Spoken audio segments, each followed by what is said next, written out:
Vediamo proprio in questo momento l'ingresso in campo dei due roster. Nel frattempo siamo pronti al via di questa partita, partiti proprio in questo momento.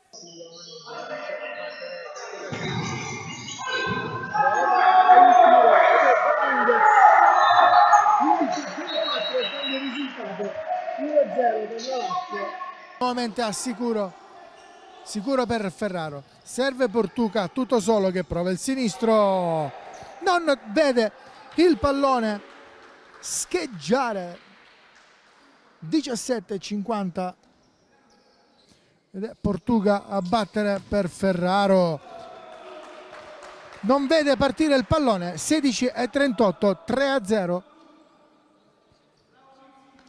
con Ferraro. Portuga prova a girarsi, Portuga e segna. 15,58.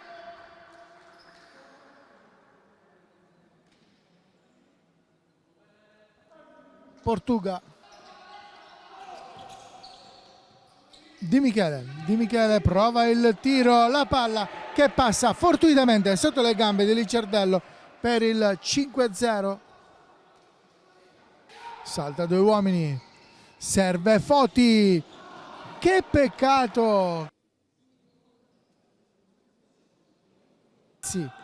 Pizzi, Portuga prova il sinistro e ancora gol. 6-0.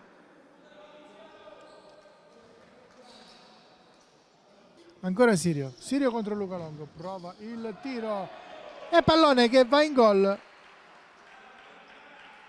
di Sirio. 4-0-1. Caiche da Silva carica il destro che si insacca alle spalle di Rapisarda per l'8-0. Prova il tiro Caiche da Silva per il 9-0.